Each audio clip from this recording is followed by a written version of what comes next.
My people don't need more promises. They need farmland to feed their kids and schools to help shape their future. I'm not a hero. I'm just someone born of this land, doing what I can to give my country the dignity it deserves. On July 27, 2025, in the quiet heart of Oslo, Norway, something happened that changed the way the world talks about peace. The Norwegian Nobel Committee, guardians of one of the most respected awards on earth, announced its shortlist for the 2025 Nobel Peace Prize. Out of the 5 names read that day, one stood out and sparked awed debate and hope all at once. It was Ibrahim Traoré, the 36-year-old interim president of Burkina Faso. This wasn't just another nomination. It was a bold message, a challenge to how we define leadership, governance, and peace in today's world. Traoré, a soldier who came to power through a military coup in September 2022, wasn't your typical head of state. He wasn't trained in elite schools or polished through global diplomacy. He came from the ground up, a man rooted in the soil, whose vision of peace came from the hard work of farmers, the hopes of children, and the deep strength of a nation long pushed to the edge. When his name echoed through the dignified halls of Oslo, it sent a wave of emotion all the way from the dusty roads of Ouagadougou to the power centers of Paris, Washington, and beyond. It forced the world to take a harder look at what peace really means in a time filled with division and upheaval. The moment inside the Nobel Institute was electric, despite its minimalist setting. Journalists leaned forward, pens ready, as the chair of the committee said his name. Diplomats looked at one another, whispering as the weight of history filled the room. Here was a young African leader still in his 30s, from one of the world's poorest countries now being considered for the same honor once given to Nelson Mandela, Malala Yousafzai, and Martin Luther King Jr. Traoré's journey from a boy in a small village to a name spoken on the world stage is proof that conviction matters more than tradition, that action speaks louder than speeches, and that hope can grow even in the harshest conditions. This is the story of Ibrahim Traoré, the soldier who worked like a farmer, turning battlefields into farmland, despair into dignity, and his country's pain into a light for others to follow. Traoré was born in 1988 in a small village in Burkina Faso, a landlocked country in the dry and demanding Sahel region of West Africa. His childhood was marked by constant hardship. The sun scorched the cracked ground. Electricity was rare. Hunger was always nearby. But through that struggle, Traoré's spirit was shaped. His parents were farmers, surviving off the land as best they could. They taught him to respect the earth and to never take anything for granted. The earth is our mother, his mother used to say, her hands worn from years of work. Treat her with respect, and she will provide. Those words stayed with him. They became his foundation, a way of seeing the world, not in terms of what was lacking, but in terms of what was possible. For Traoré, the military was a way forward. In a place where going to school was a luxury few could afford, the army offered structure, discipline, and a shot at something more. He didn't join for power. He joined with a sense of duty, wanting to serve a country he saw slowly slipping into chaos. By the time he was in his early 30s, he had earned a reputation for integrity. His soldiers respected him for his fairness. His commanders valued his determination. But as he moved up in rank, he saw just how broken the country had become. Burkina Faso was bleeding. Insurgents tied to Al-Qaeda and ISIS were tearing apart the north and east, forcing more than 2 million people from their homes and leaving devastation in their path. The government at the time, led by President Roch-Marc Christian Kabore, seemed powerless, unable to stop the violence or deal with the deeper issues: poverty, corruption, and foreign exploitation. By September 2022, things had reached a breaking point. Huge multinational corporations controlled much of Burkina Faso's farmland, shipping profits overseas while local people struggled to eat. Foreign aid, often tied up with strings and hidden agendas, offered little real help. For Traoré and a group of young officers, it became clear something had to change. The final straw came on September 29, 2022. That day, they carried out a bloodless coup, removing President Roch-Marc Christian Kabore from power. At just 34 years old, Ibrahim Traoré was named interim president. The world didn't take it well. Military takeovers were widely seen as threats to democracy, throwbacks to darker times. The African Union quickly suspended Burkina Faso membership, and Western governments issued strong condemnations, but Traoré didn't flinch. In his first speech to the nation, standing in a simple military uniform, he didn't speak of power or dominance. Instead, he spoke of rebuilding. "We did not come to rule," he said, his voice steady like the winds of the Sahel. "We came to rebuild." That moment marked the start of a different kind of revolution. Not one based on ideology or grabbing power, but one based on work, unity, and truth. Traoré's vision for Burkina Faso was bold and basic at the same time. Peace through self. While many leaders around the world were busy making empty promises or putting on performances, Traoré turned to old-fashioned values: hard work, sacrifice, and community. He didn't just fight with weapons. He fought against hunger in every village, against ignorance holding back young minds, and against despair crushing people's spirits. His tools weren't guns. They were schools, clinics, and seeds. In just a few months, Traoré launched a wave of reforms that began to reshape the nation and sent a message far beyond its borders. His first major challenge was the insurgency that had torn Burkina Faso apart. But instead of responding with more violence, Traoré took a different route, one rooted in radical reconciliation. More than 12,000 former militants, men and women who had once fought for terrorist groups, were given a way back into society. Through open dialogues, hands-on job training, and new settlement programs, they were invited to become part of the community again. Traoré worked closely with village elders, religious leaders, and local chiefs to make space for these former fighters to lay down their weapons and pick up tools instead. From the rubble of conflict came carpenters, farmers, and artisans, people using their hands to build instead of destroy.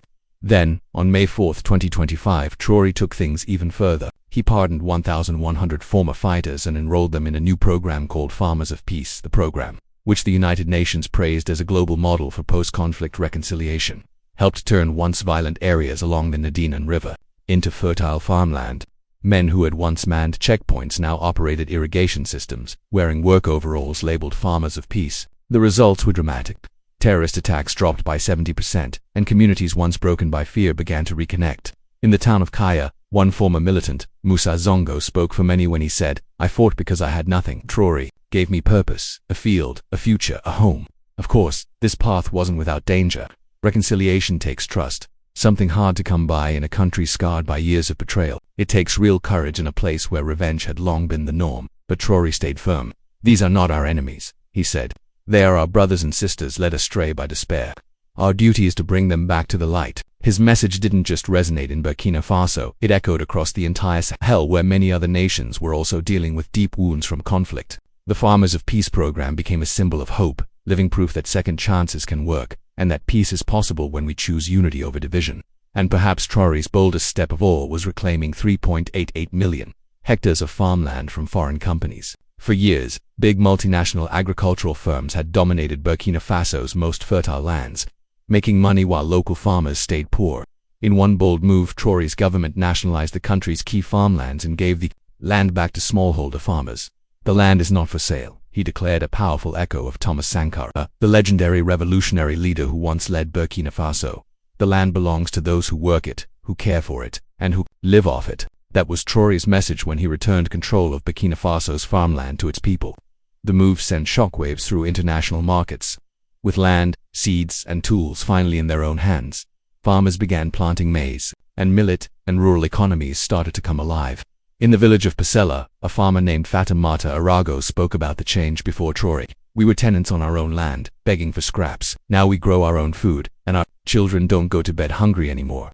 Local markets filled up with fresh homegrown produce. Food insecurity, which had once been a daily struggle, slowly started to fade.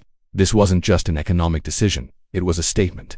By reducing the country's reliance on foreign aid, Traoré showed the world that Burkina Faso was ready to chart its own path. Reclaiming the land became more than just policy, it became a kind of spiritual and cultural rebirth. Farmers who had been pushed aside for generations stood tall again, their hands not only touching the soil, but reclaiming their dignity. In Gorom, a market vendor named Assa Diallo said it best, "When Traoré gave us back the land, he gave us back our pride. We are no longer beggars, we are builders." And the impact was real. Local economies grew, rural communities thrived. Burkina Faso began writing a new story, one about resilience, pride, and self-reliance. But Traoré's vision wasn't limited to his own country. He looked outward to the wider Sahel, a region battered by drought, desertification, and the effects of climate change.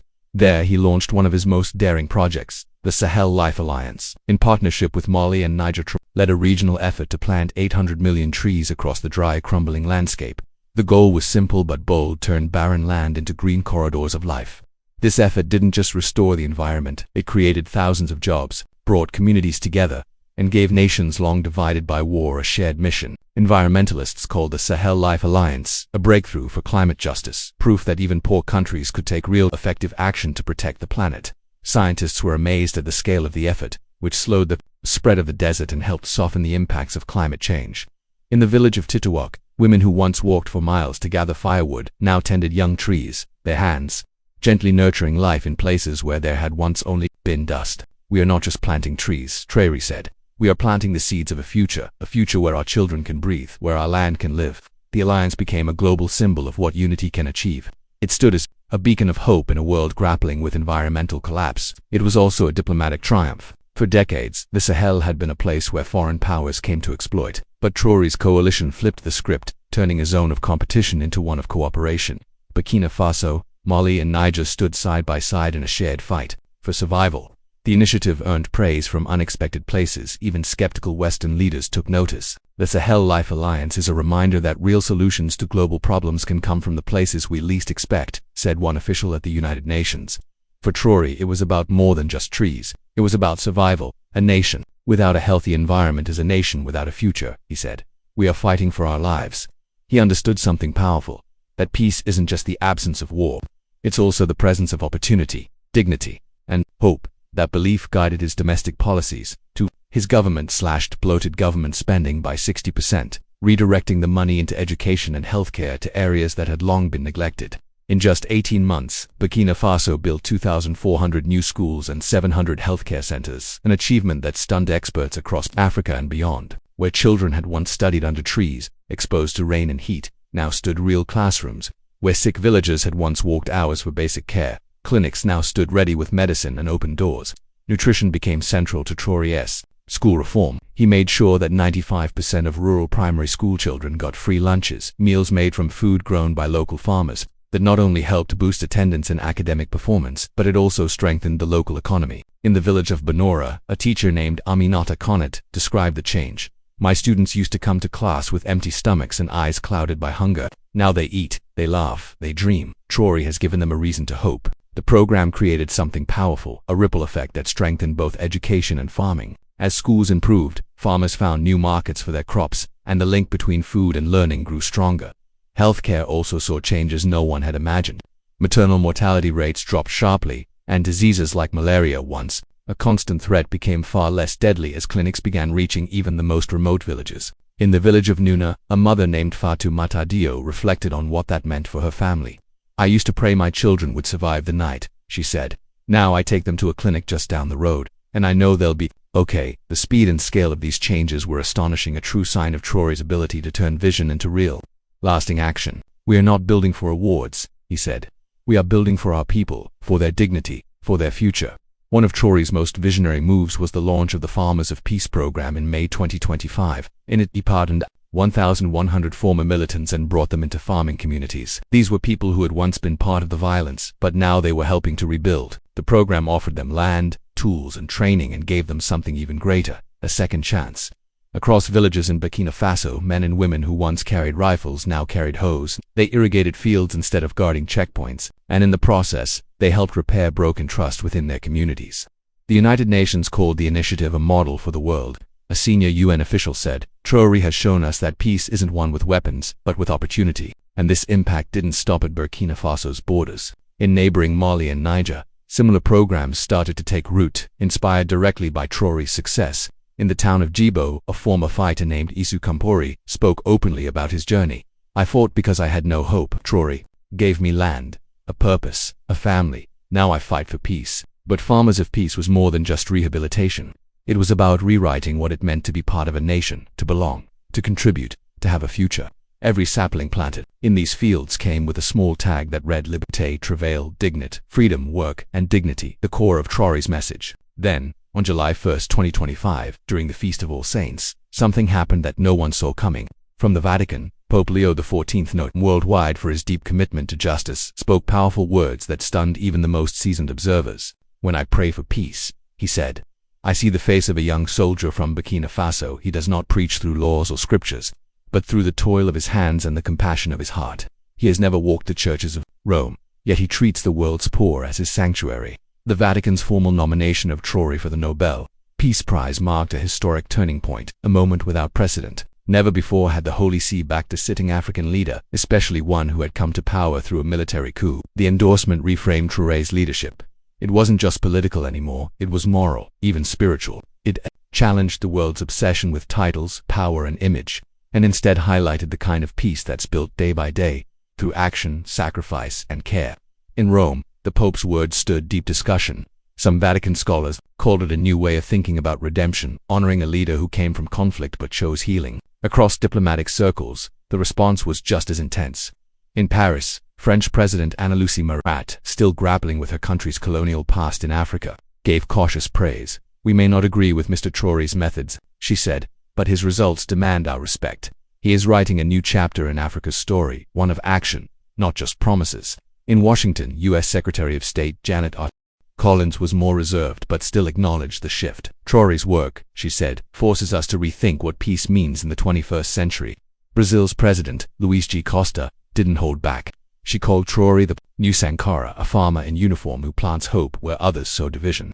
In Moscow, the Russian president praised Traoré's down-to-earth approach, saying, "He doesn't build ideologies, he builds systems, food, schools, belief." The Vatican's endorsement wasn't just symbolic. It was a call to the world to recognize a different kind of leadership.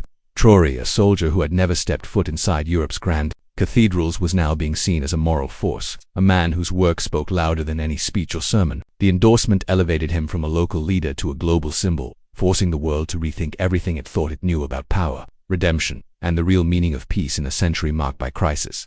Back home in Burkina Faso, news of Traoré's Nobel Peace Prize nomination sparked a wave of celebration and pride. In the capital, Ouagadougou, tens of thousands of people filled the streets under lantern light, chanting Ibrahim, Ibrahim. Street vendors handed out steaming cups of bissap and roasted peanuts.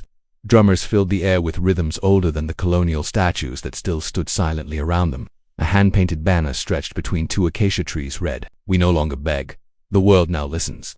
On local radio stations, callers shouted with joy, "Satra Victo," a cry of victory that echoed deep into the night. Mothers wept, not from sorrow, but from pure relief, knowing that their children now went to schools Traoré had built. Free from the gunfire that used to keep them awake at night, the celebration spread far beyond Burkina Faso across the Sahel in Niamey and Bamako.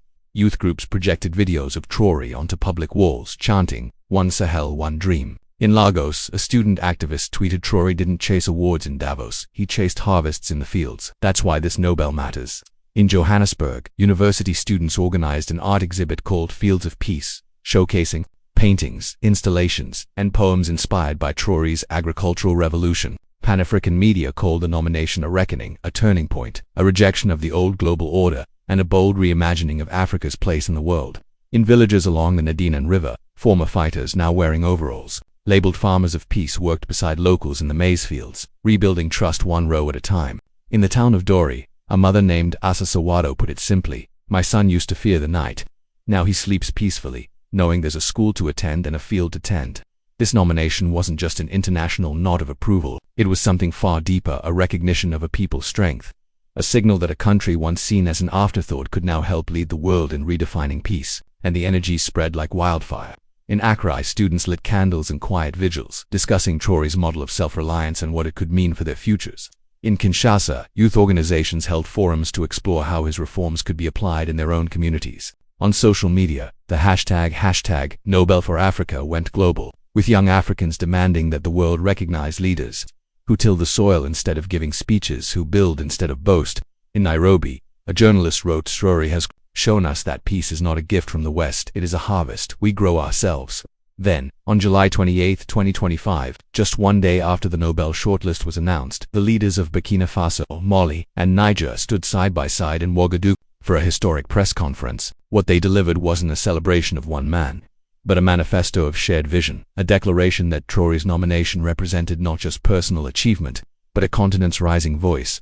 Together, they announced the creation of the Joint Civil Command of the Sahel, a new regional institution to coordinate efforts in food security, resettling communities after conflict, and expanding rural healthcare. It was a bold signal of intent. Africa would no longer be defined by other stories. It would be shaped by its own people, their choices, and their hands. Neighboring countries, Guinea, Chad, Togo, quickly sent official congratulations, suggesting that Traoré's model of self-reliance and unity could become something even bigger, a blueprint for Africa's future. Inside the African Union, Traoré's Nobel Peace Prize nomination stirred serious debate. Some delegates began questioning the AU's long-standing policy of isolating leaders who come to power through military coups. One commissioner, speaking anonymously, summed it up: "We can't judge leaders by how they got there. We have to judge them by the roads, schools, and clinics they build." The conversation reached its peak when several O members pushed for a rethink of the rapid response mechanism, arguing that Traoré's success on the ground called for a fresh approach to governance across the continent. Even in Europe and the US, diplomats started to acknowledge the growing legitimacy of his leadership. Yes, concerns about democracy and elections remained, But there was a noticeable shift, a quiet recognition of Burkina Faso's sovereign path. Some international lenders even reopened talks with Ouagadougou, reversing course from months earlier, when Traoré had boldly cut ties with the IMF. That change was more than policy. It was an admission, even if unspoken, that Traoré's model, which rejected foreign debt, reclaimed national resources, and focused on local solutions, wasn't just working, it was transformative. His nomination wasn't just a personal milestone, it held up a mirror to the world, exposing contradictions we've long ignored. For decades, Africa had been treated like a chessboard by foreign powers, its minerals stripped, its people preached to.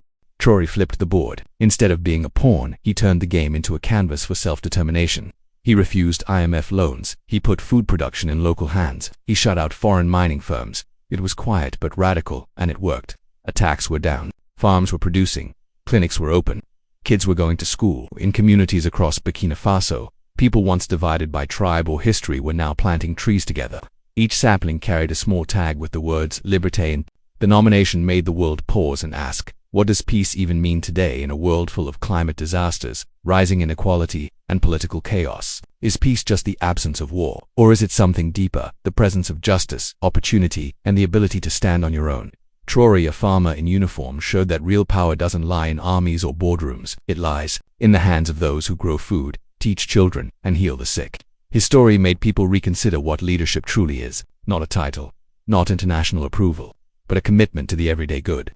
Globally, reactions were mixed, part admiration, part discomfort. In France, Burkina Faso's former colonizer President Lucie Marat offered careful praise. Traoré's methods might unsettle us, she said, but what he's achieved forces us to pay attention.